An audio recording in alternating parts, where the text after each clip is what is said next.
Welcome to the deep dive. Today we are undertaking, well, a really critical mission, cutting through all the noise around artificial intelligence. We want to understand the sheer speed of its adoption and, crucially, the profound immediate impact it's having on career skills right now, globally. Exactly. And we're not here just to theorize. We're synthesizing hard market data on the latest AI advances with strategic advice from experts, people like Marie Zimenoff and others in the career space. The goal for you listening is pretty simple. Grasp these new rules of engagement so you can make sure you and anyone you might be advising are positioned not just to, survive, but to actually thrive in this economy that's shifting so fast. Because the stakes are incredibly high. Yeah. I mean, both economically and personally, wouldn't you say? Absolutely. The financial trajectory as well, it's clear. AI is projected to add a huge $15.7 trillion to the global economy by 2030. That's enormous. But we also have to look squarely at the immediate job market turbulence it's causing. Projections show this massive elimination, something like 85 million roles globally by 2025. But at the same time, 97 million new jobs are expected to be created. So that's a net gain, right? 12 million roles. But here's the rub. Accessing those new roles.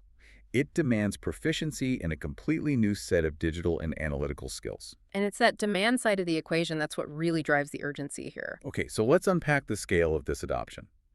When we look at how companies are using it, we are definitely past the, let's say, curiosity phase. Oh, way past it. Yeah, recent study shows 77% of companies are now either actively using AI or exploring it. And get this, for 83% of those organizations, AI is listed as a top business priority. But it's not just an internal enterprise tool anymore, is it? Not at all. Consumer adoption is basically matching that corporate speed. Yeah. We've seen a really sharp uptick in consumer behavior. Now, 53% of consumers surveyed say they're regularly experimenting with or using generative AI. That number, it was only 38% earlier in 2024. Well, that's a big jump. It's a massive surge. And it shows us that AI proficiency is quickly becoming, well, a social and cultural expectation, not just some niche workplace skill. And what's fascinating here, I think, is just how broad this adoption is across the traditional industrial landscape. It's really not just Silicon Valley startups anymore. No. A big PwC survey found that 100% of the industries they studied are increasing their AI usage. It's everywhere. It's an economic force multiplier touching everything. I mean, look at the numbers outside pure tech. Financial services, they're seeing 50 to 65% usage. And even more sort of conservative sectors like IT and telecom, they range from 38% up to 72% usage. So when every single industry is adopting it, well, it means every job function has to adapt too. The tools themselves are evolving so rapidly, it feels like the game changes every few months. I mean, look at what's happening in media and creativity. OpenAI's Sora 2 would generate cinema-quality video up to 60 seconds long. That's revolutionary in itself. Incredible technology. But the real kicker, for me, is the speed of its adoption. Its companion app hit 1 million downloads in under 5 days. That's faster than ChatGPT achieved the same milestone, and Sora was invite-only at the time. It just shows the incredible demand for this next-gen generative media. And this demand, it's fueling a new kind of intense technological competition, especially in like the fundamental software layers we all use. We're seeing the browser wars effectively reborn. OpenAI launched its own browser, Atlas, going head-to-head with Google Chrome. Their intention seems to be for their AI chatbot to become the main gateway to the internet, bypassing traditional search altogether. Right. And meanwhile, Google is fighting back by introducing something truly groundbreaking. We should probably define this clearly. Agentic capabilities. Their Gemini 2.5 computer use model isn't just answering a question like a chatbot. This is AI performing multi-step operations in the background. It can literally navigate websites, fill out forms, run UI tasks, use keyboard shortcuts, all inside a real browser, basically acting like a human digital assistant. Okay, so if we connect that to the bigger picture, the implication is huge. We're moving past AI as just, say, an autocomplete tool and into AI as a full automation partner. This also leads to specialization among the models themselves, which is interesting.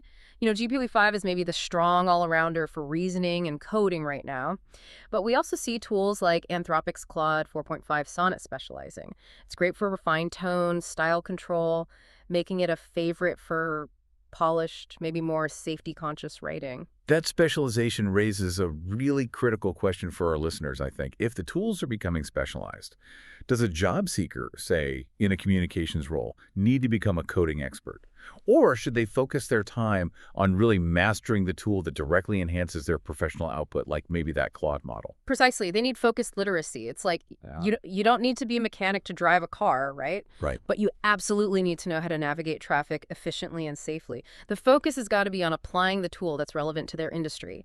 And that point directly influences salary and job security. Okay, let's transition now to the new reality of work. Let's talk about the pay, Yeah. productivity boosts, and also the challenges organizations face managing all this AI skill. Because the relentless speed of these breakthroughs, it immediately redefines the value of labor. Oh, definitely. The direct financial incentives, they are immediate and frankly undeniable. Our sources show jobs requiring demonstrable AI skills. They already command a significant 25% wage premium. 25%. Yeah.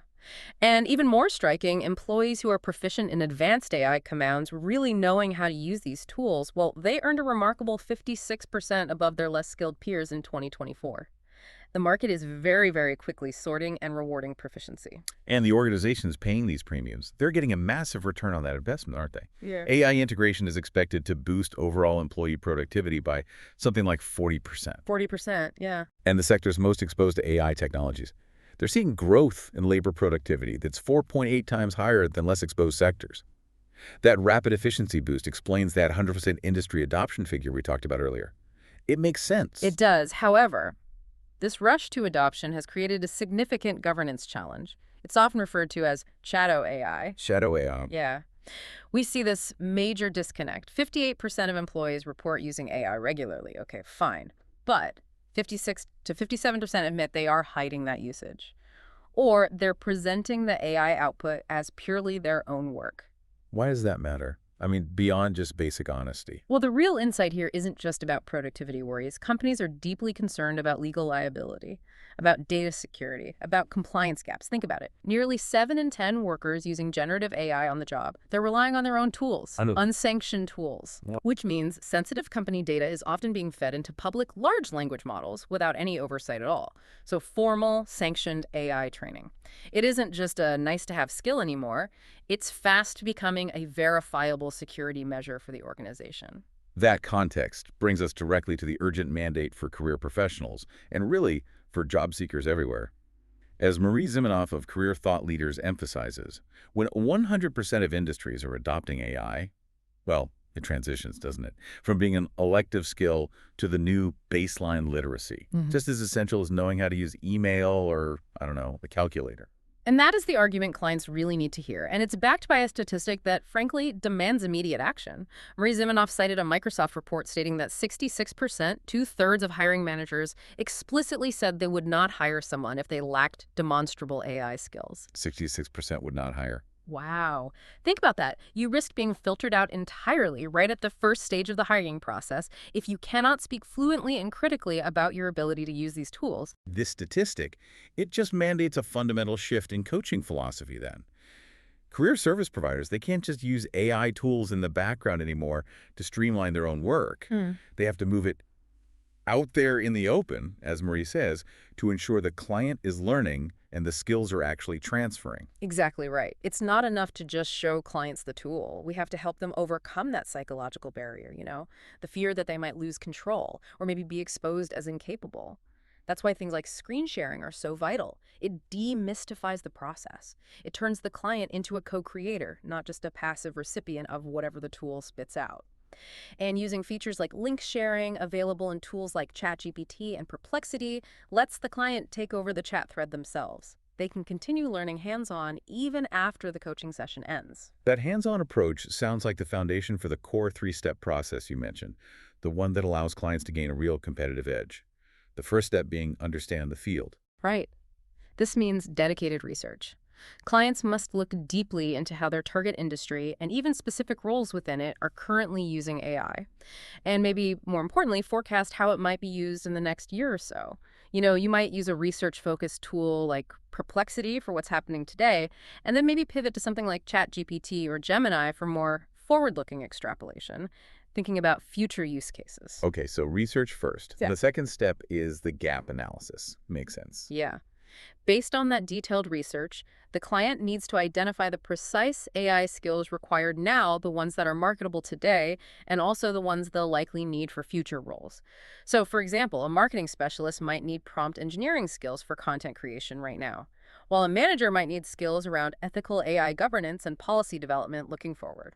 Okay, that specificity really matters. It does. And that specificity leads directly to targeted training, which then feeds into the third and probably most critical step for job mobility: build examples and stories. Clients have to actively apply these new skills in a project setting or maybe within their current job if possible. The goal is to build a portfolio or, crucially, concrete stories they can actually tell during interviews. And the success of all these steps, it sounds like it really relies on mastering the input, right? The prompting. Marie Zimenoff uses that powerful formula: context, action, result, and sometimes example, care. Giving comprehensive context seems absolutely paramount to getting relevant output, especially for career exploration. Like, instead of just asking for generic job titles, you'd ask for alternative career paths given a specific set of parameters, skills, values, location, whatever. That kind of prompt launches a much more nuanced discussion with the client about their values, maybe their risk tolerance, skill translation, all of that. Exactly. And once the client has the skills and the stories, they have to articulate them effectively. On resumes, yes, but most importantly, in interviews. Using story frameworks like CRR, context, action, result, or ROAR helps structure this. But when detailing their experience, the key is focusing that action step not just on, oh, I use ChatGPT, that's not enough. It needs to be about the intellectual process involved, the ethical considerations they made, the complex analysis needed to refine the AI's output, the intentional integration of the tool into a broader strategy. Right. This is where that human expertise becomes truly irreplaceable, isn't it? The job seeker have to demonstrate they're marrying their unique professional expertise, their critical thinking, with the tool to get better results, not just faster ones. Think about it like this. The AI can produce a really detailed data analysis, maybe find trends you wouldn't spot. But only your years of experience in that specific field allow you to know instantly if that conclusion feels off, maybe skewed because of some common industry variable the AI just doesn't understand. It's kind of like using a weather app, and it forecasts an 87-degree day for Meeker, Colorado. If you know that area, high in the mountains, you immediately realize that's way off base. Yeah, unlikely. Right.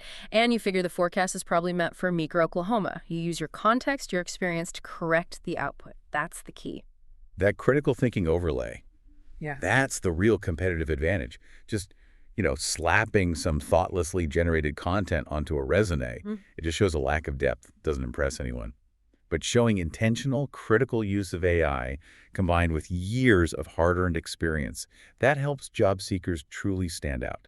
And significantly, it's a powerful way to overcome potential age or experience bias by proving immediate relevance and sophisticated use of new tools. And that's the message we really need to internalize and communicate. The job seeker's greatest asset in the age of AI is their ability to leverage the tool effectively, yes. But then critically, to apply their unique human judgment to validate, refine, and strategically use that output.